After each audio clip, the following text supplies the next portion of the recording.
আল্লাহ আপনাকে যেন কবরের আযাব থেকে মুক্তি দেন, সকলে বলুন আমিন।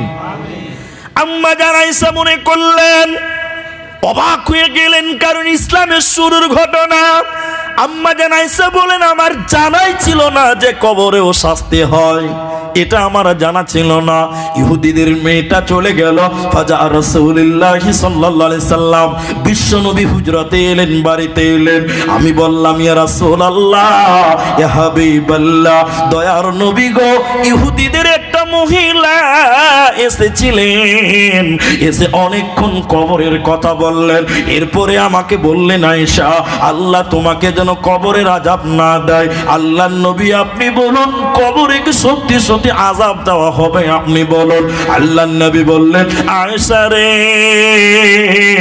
আযাবুল কবর হাক্কুন, কবরের আযাব সত্য আয়েশা, কবরে কঠিন শাস্তি দেওয়া হবে। কবর অন্ধকার ঘর, কবর সব বিচুর ঘর। অতএব আয়েশা রে, দুনিয়াতে আমাল রেডি করে নাও, না হলে কবরে বাঁচা যাবে না। এবার হযরতে আবু হুরায়রা তিনি বর্ণনা করেন, একজন মুমিন ইমানদারকে কবরে যখন দাফন করা হবে, আবার সেই ফেরেশতারা তাকে বলবে, এই লোকটাকে, বিশ্ব নবীর দিকে বলবেন, ইনি কে তোমরা বলো। মুমিন লোক বলবেন, ইনি আল্লাহর বান্দা এবং তার রাসূল। সঙ্গে সঙ্গে বলবে, আমরা জানতাম তুমি এমনটাই বলবে। সঙ্গে সঙ্গে ওই মাইয়াতের কবর, এই মুমিনের কবরটাকে প্রশস্ত করে দেওয়া হবে। কতটা প্রশস্ত করা হবে? নবীজি বললেন, তার কবরটা 70 হাত প্রশস্ত হয়ে যাবে। বলুন সুবহানাল্লাহ। যদি মুনাফিক হয়, যদি কাফের লোকটা হয়, বেনামাজি লোক হয়, যদি বেপরদা মহিলা হয়, কবরে যাওয়ার সঙ্গে সঙ্গে বলবেন, ইনি কে বল। লোকটা যদি কাফের হয়, বেনামাজি হয়, বলবেন, আমি জানি না। ফেরেশতারা বলবে, আমরা জানতাম তুমি এমন কথাই বলবে, আমরা জানতাম তুমি এমন উত্তর দিবে, এমন কথাই বলবে। হে শুনে নাও, তোমাকে শাস্তি দেওয়া হবে। এবার আল্লাহ বলবে, মাটি রে, জমিন তুমি প্রতিশোধ নিয়ে নাও। কবরের উপরে মাটি, ডানে মাপে বায়ে মাটি, নিচেও মাটি। এবার আল্লাহ কবরকে আদেশ করবেন, মাটিকে আদেশ করবেন, দুই দিকের মাটি এসে এই কাফিরকে পিষিয়ে দিবে। দুই দিকের কবরের মাটি এসে তাকে পিষিয়ে দিবে। বিশ্বনবী বলছেন, তার ডান দিকের হাড্ডিগুলো এইরকম বাঁ দিকে ঢুকে যাবে, আর বাঁ দিকের হাড্ডিগুলো ডান দিকে ঢুকে যাবে। দুই দিকের মাটি এসে কবরে তাকে পিষিয়ে দিবে। বন্ধুরে, অতএব কবরে যে রাসূলের পরিচয় দিতে পারবে না, ওকে কঠিন শাস্তি দেওয়া হবে। বন্ধুরে, অতএব সতর্ক হয়ে যাও, হুঁশিয়ার হয়ে যাও, না হলে কিন্তু বাঁচার উপায় রবে না, রবে না। এরই নাম কবর। কি করলি তুই ভবে এসে, মায়া জালে গেলি ফেসে, আজরাইল এসে ধরবে কোষে, কে বাঁচাবে তোর প্রাণ? ওরে মুসলমান, তোরা হারাস না ঈমান। ওরে মুসলমান, তোরা হারাস না ঈমান। যদি করিস না নামাজ রোজা, থাকবে না তোর পাপের বুঝা। মরণকালে পাবি রে তুই জান্নাতে আদান। ওরে মুসলমান, তোরা হারাস না ঈমান। দুইটা হলো, এক, তোমার রবকে, যারা রবকে রব বলে মেনে নিবে, রবের সব বিধানকে মেনে নিবে, ওই লোক বলবে আমার রব আল্লাহ। দ্বিতীয়, যে রসুলের আদর্শকে মেনে নিবে, রসুলের আদর্শ মোতাবিক চলবে, ওই লোক রসুলের পরিচয়, রসুলের নাম বলবে। ঠিক কিনা বলুন বাপ? দুই নম্বরটা কিন্তু ছেড়ে এসেছি। মা দিনুকা, তোমার দিন কি বলো। দিনটা আপনাকে 1 মিনিটে বুঝাচ্ছি। এদিকে দেখেন, এটা একটা বোতল, আমার দিকে দেখেন, এটা একটা বোতল। আমি এই মাদ্রাসার মুফতি সাহেবকে বলছি যে ভাই আমাকে 1 বোতল শরবত দিন, শরবত। উনি আমার কথা শুনে এরকম বড় বড় করে দেখছে, শরবত কাকে বলে ভাই? মানে শরবত চিনে না আর কি, এটা বোঝাবার জন্য বলছি। তাহলে আমি বললাম শরবত চেনেন না? বলে না। তাহলে আমি বললাম এই বোতল, এই বোতলে একটু ফাঁকা রেখে পুরো বোতলে জল দেন, একটু ফাঁকা রাখবেন, অতে একটু লেবু দেন, একটু চিনি দিয়ে ঘুটিয়ে দেন, তার নাম একটু বলুন না রে বাবা, শরবত। তাহলে পানি চিনি দিয়ে শরবত, ঠিক কিনা বলুন? দিন কাকে বলে? এক কথাই উত্তরলেন, বেশি বেড়ায় যেতে হবে না। আল্লাহর হুকুমকে রসুলের তরিকায় মানার নাম হলো দ্বীনুল ইসলাম। কথা বোঝা যায়? সহজ হলো না? ইসলাম কাকে বলে? আল্লাহর হুকুমকে রসুলের তরিকায় মেনে নেওয়ার নাম হলো দ্বীনুল ইসলাম। তাহলে আমরা যেটুকু করব রসুলের মতন করে করব, বলুন ইনশাআল্লাহ, তাহলে এটি ইসলাম হবে। আর যদি বলেন না রসুল না করুক, আমি আপনি করব, ওটাই ইসলাম হবে না, ওটা বিদআত হবে। কি হবে? বিদআত হবে। তাহলে নিজের মতন নয়, বরং রসুলের মতন করার নাম হলো ইসলাম, ঠিক কিনা বলুন? এবার ইসলাম মানতে হবে নারী পুরুষ সন্তান সন্ততি সকলকে। এবার মায়েদের সম্পর্কে একটা হাদিস আপনাদের তুলে ধরি, খুব জরুরি মনে করছি আমি, কথাটা খুব জরুরি। আল্লাহর নবী বললেন 2 শ্রেণী মানুষ জাহান্নাম যাবে, আমি নবীজি তাদেরকে দেখি নাই। 1, নিসাউন কাসিয়াতুন আরিয়াতুন মুমিলাতুন মাইলাতুন। আপনারা এদিকে লক্ষ্য করুন, আল্লাহর নবী বললেন 2 প্রকার মানুষ জাহান্নাম যাবে, আমি তাদের দেখি নাই। তার এক হলো মহিলা যারা কাপড় পরবে এরপরও উলঙ্গ, ল্যাংটা, নগ্ন, ওরা জাহান্নাম যাবে। জান্নাত তো দূরের কথা, জান্নাতের ঘ্রাণও পাবে না, বলুন নাউজুবিল্লাহ। এখন আপনাদের জিজ্ঞাসা কিছু উত্তর দেন, কাপড় পরার পরও উলঙ্গ ওই রকম মেয়ে আপনাদের এই দেবীগঞ্জ এই চাচলে আছে? আছে না? আমার দিকে তাকান, আমি আপনাকে প্রমাণ করে দিয়েছি। এইখান থেকে এই পর্যন্ত ব্লাউজ পরে বাঙালি নারীরা, তার নাম হলো হাফ হাতার ব্লাউজ। আপনার দিকে পড়ে না? ফুল হাতার ব্লাউজ টাকা দিয়েও পাওয়া যায় না, হ্যাঁ কিনা বলুন? যদি আমরা মুলি সাহেবরা ফুল হাতা ব্লাউজ কিনতে যাই দোকানে, যদিও পাওয়া যায় তাও পিঠটা গোটায় চাঁদের মতন কাটা, ঠিক কিনা বলুন? মনে ফুটবল খেলার মাঠ মনে হয়েছে কিনা? পুরো পেটটা পিঠটা কাটা। তো এখন কোনো মেয়ে যদি হাফ হাতার ব্লাউজ পরে শাড়ি কাপড় পরে 12 হাতের, ওই মেয়েটার প্যাট পিঠ দেখতে পাওয়া যাবে কিনা? একটু আসতে বলুন আপনারা। যাবে না? যাবে। এখন ইনারা আলেমরা বসে আছে, কোনো মেয়ে যদি নামাজ পড়ার সময় প্যাট পিঠ বের করে রাখে, ওই মেয়েটার নামাজ হবে? হবে না। সতর ঢাকতে হবে কি হবে না? কথা বলেন এরা? হবে।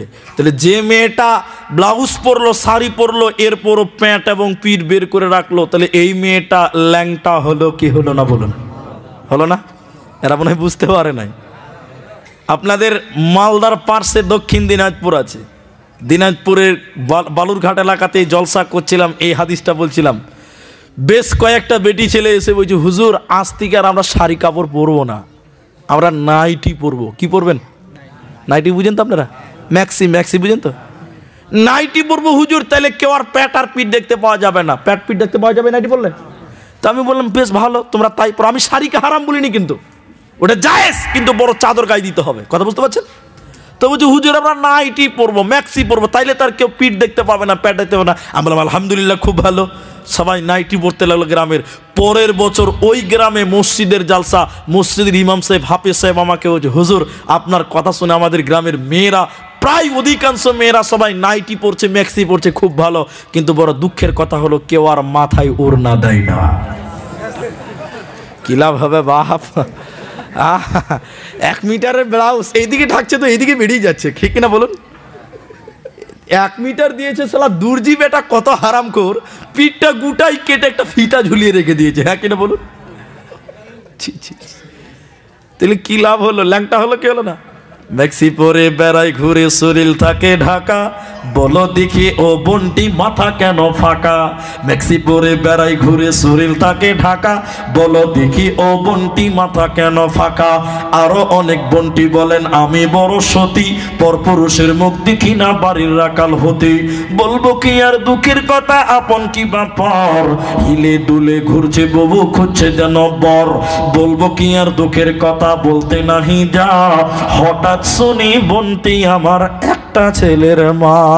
নাউজুবিল্লাহ বলুন, বিয়ে হয়নি মা হয়ে গেছে। নাউজুবিল্লাহ বলবেন না কেন বলুন তো? ওই যে হাফ হাতার ব্লাউজ, তার মধ্যে পিঠটা চাঁদের মতন। ছেলেগুলো বলছে আবে দেখলি না, কি চলে গেল তুই দেখলি না? খালি একজন আর ঘোড়া মারছে, কি গেল রে তুই দেখলি না? জান চলে গেল। শয়তানের খালাতো ভাই। কে বললাম এটা বলুন তো? শয়তানের, টাটকা শয়তানের খালাতো ভাই ঘুরে আছে। আর আপনার মেয়েকে দেখে পাড়ার ছেলেরা মজা করে, ইচ্ছি যে থু থু থু। আপনার লজ্জা হয় না? আমার লজ্জা হয়। আপনার বিবির দিকে তাকিয়ে পাড়ার যুবক ছেলেরা কলিজা ঠান্ডা করছে, চোখ ঠান্ডা করছে, অথচ আপনি কাপুরুষ, আপনার চোখে পড়েই নেই। ছি ছি ছি ছি ছি। এই রাস্তাতে মেয়েরা ঘুরে বেড়াচ্ছে, ছি ছি ছি ছি। হায়া শরম সব বিক্রি। নবীজি বললেন কাপড় পরার পর উলঙ্গ এই মেয়েরা জাহান্নাম যাবে। মুসলিম শরীফের হাদিস, উলামায়ে কেরাম বসে আছে। নিসাউন কাসিয়াতুন আরিয়াতুন মুমিলাতুন মাইলাতুন, এরা জান্নাত তো দূরের কথা, জান্নাতের ঘ্রাণও পাবে না। এই জন্য আল্লাহ তাবারাকা ওয়া তাআলা মেয়েদেরকে বলছে ইয়া আইয়ুহান নাবিয়্যু কুল্লি আজওয়াজিকা ওয়া বানাতিকা ওয়া নিসাইল মুমিনিন। ও নবী হে, ইয়া রাসূলুল্লাহ, দয়ার নবী গো, আপনি আপনার মেয়েদেরকে, আপনি আপনার কন্যাদেরকে, মুমিনা নারীদেরকে বলুন তারা যেন চাদরের কিছু অংশ তাদের আবরু উজ্জতির উপরে ঢেকে নাই, তারা যেন প্রকাশ করে রাস্তাঘাটে না চলে। এখন কিছু কিছু মেয়েরা বলছে বোরখা পরবো না, বলছে কি বলছে না? আপনাদেরকে মনে হয় বলে না, তা আপনারা বলছেন না যে কথা একটু হ্যাঁ না বলুন। বলছে কি বলছে না? বলছে, কিন্তু এরা উল্টা বলতে চাইছে। দুটা কথা বলছে, আপনারা বলুন। একটা হলো টিউ টিউ, আর একটা হলো টায়ার। এই দুটো বুঝেন তো আপনারা? আচ্ছা, টিউটা কোথা থাকে, ভিতরে না বাইরে? ভিতরে। আর টায়ারটা বাইরে। এখন কিছু কিছু মেয়ে বলছে যে আমরা বাইরে থাকবো না, ভিতরে থাকবো না, বাইরেই থাকবো। কথা বলছেন? টিউ আর টায়ার। এখন টায়ার তো সারা জীবন বাইরে থাকে, টিউটা ভিতরে থাকে। এখন টিউ বলছে, টায়ার বলছে, এবং টিউ বলছে সারা জীবন কি ভিতরে থাকবো, এখানে বাইরে চলি।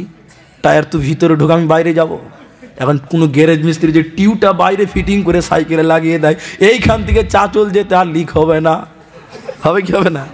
কথা বলুন, লিক হবে।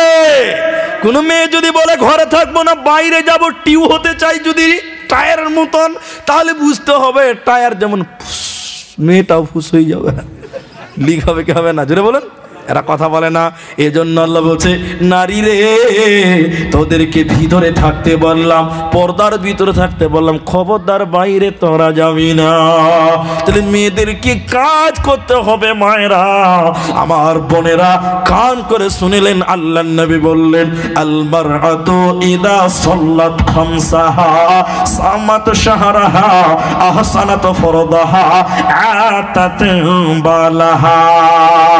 যে নারী পাঞ্জে গানা নামাজ পড়িবে, রমজানের রোজা কভু নাহি ছাড়িবে, নিজে যতেরে রাখিবে খেয়াল, স্বামীর সেবা করে যাবে বাঁচবে যত কাল, তার জন্য জান্নাতের দ্বার খোলা রবে, যে দ্বার দিয়ে ইচ্ছা বন্টি জান্নাত চলে যাবে। আরো একটা ভালো কথা শোনো দিয়ে মন, পুরুষের জন্য নারী অমূল্য ধন। দুনিয়াতে যত ধন পুরুষের আছে, সবচাইতে অমূল্য ধন নারী তার কাছে। কিন্তু সেই নারী তবে নেক হওয়া চাই, না হলে এহ পরকাল তার হয় ছারখার। খালি পায়ে চলা ভালো কষা জুতো যার, আর বিদেশেতে থাকা ভালো বদ নারী যার। শোনো হে পুরুষ জাতি, কোরআনে ফরমান, তোমাদের নারী যদি হয় না ফরমান, প্রথমতে বুঝাও তারে নানা প্রকারে, তাতে যদি না বুঝে বিল্লানাতে দেহ জুদা করে। এই দুই প্রকার কারে যদি ঠিক নাহি হয়, আদরের মার তবে কিছু মারা যায়। অযথা মারিলে মার খোদা নারাজ হবে, কিয়ামতের কোটে খোদা হিসাব কষিবে। অতএব মায়েরা আমার, যে মেয়েটা চারখানা কাজ করবে, আল্লাহর নবী বলেছেন যে মেয়েটা চারটা আমল করবে রে, আমি বিশ্ব নবী বললাম ওই মেয়েটার জন্য জান্নাতের 8টা দরজা খোলা থাকবে। বলুন সুবহানাল্লাহ। কটা কাজ করতে হবে মেয়েদেরকে? 4টা কাজ করলে জান্নাতের গেট কটা? সব গেট ওয়েলকাম জানাবে। সবাই বলুন সুবহানাল্লাহ। কত সহজ, কিন্তু আমাদের মেয়েরা করবে না। 5 ওয়াক্তের নামাজ পড়তে হবে। মেয়েদের কি করতে হবে? আর ছেলেদের পড়তে হবে না? না, হ্যাঁ বলছে হ্যাঁ পড়তে হবে না, বলছে ছেলেদেরও পড়তে হবে না। দারুণ চলছে। বলছে মেয়েরা নামাজ পড়বে, আমরা পড়বো না। খুব মজা না? আমাদের দেশে খুব মুশকিল এটা। একজন আমাকে বলছে, হুজুর, এরকম ফোন করছে, হুজুর বেনামাজি জানাজা পড়া যাবে? আপনার দিকে প্রশ্ন করে না? করে না আপনার দিকে? হুজুর বেনামাজি জানাজা পড়া যাবে? একটা মুশকিল প্রশ্ন। মুশকিল বলতে কিছুই নয়, সহজ। তা আমি বললাম এই প্রশ্নের উত্তর সহজে দিব না, একটু টেরা করে দিব। বলে কেমন সহজ? বলে হাদিসে সরাসরি কোনো কথা নাই, তবে ইঙ্গিতে আছে। বলে ইঙ্গিতে কেমন? আপনারা একটু কথা বলবেন। রসুলের যুগে একটা মুসলমান বেনামাজি ছিল? আপনারা বলুন, রসুলের যুগে মুসলমান বেনামাজি ছিল? নবীর যুগে মুনাফিকেরাও 5 ওয়াক্ত নামাজ পড়তো না হুজুর? রসুলের যুগে মুনাফিকেরাও রসুলের পেছনে নামাজ পড়তো না? আর এখনকার মুসলমান আব্দুর রহমান নাম দিয়েছে, কিন্তু নামাজ পড়ে না। আছে না নাই? একজনা বলছে হুজুর, আমাকে বলছে হুজুর জীবনে কোনোদিন মেয়ের দিকে তাকাই না, জীবনে কোনোদিন চুরি করিনি, অন্যায় করিনি, গালি দিইনি, নিন্দা করিনি, সব ভালো কাজ করেছি হুজুর, শুধু নামাজটা পড়তে পারি না, আমার ঈমান কম আছে? কত সাংঘাতিক প্রশ্ন খালি দেখেন। কি বলছে? হুজুর কোনোদিন মেয়ের দিকে তাকাই না, চুরি করি না, ওজনে কম দিই না, নিন্দা করি না, গিবাত করি না, গালি দিই না, সব ভালো করি, কিন্তু হুজুর নামাজটা পড়তে পারি না, আমার ঈমান কি কম আছে? আপনি বলুন। শালা প্রশ্ন শুনে আমার মাথা কাজ করছে না, একে কি উত্তর দিব রে বাবা? প্রশ্ন শুনে চিন্তা ভাবনা করে বললাম, আরে বাবা তোর তো ঈমানই নাই, তুই আবার কম বেশির কি মাপামাপি করছিস রে বাপ? এটা হ্যাঁ না বলুন, আপনারা বলুন। যে নামাজ পড়ে না ওর ঈমান আছে? ও যদি চিল্লিয়ে মারা যায় তাও তো তার ঈমান থাকলো না। থাকলো? তোমাকে নামাজ পড়তে হবে। তাহলে মেয়েদের 4টা কাজের প্রথম নম্বর নবী বলছেন 5 ওয়াক্তের নামাজ পড়ো, শামাত সাহারাহা, রমজান মাসের সিয়াম পালন করবে। এখন মেয়েরা নামাজ পড়বে, রোজাও রাখবে। 3 নম্বর, আর আহসানাত ফরদাহা, স্বামীর মালের হিফাজত করবে রে। স্বামীর টাকা পয়সা স্বামীর মাল, সন্তান সন্ততি স্বামীর মাল। শুধু তাই নয়, নিজের বিবির যে দেহটা এটাও স্বামীর মাল। হ্যাঁ কিনা বলুন?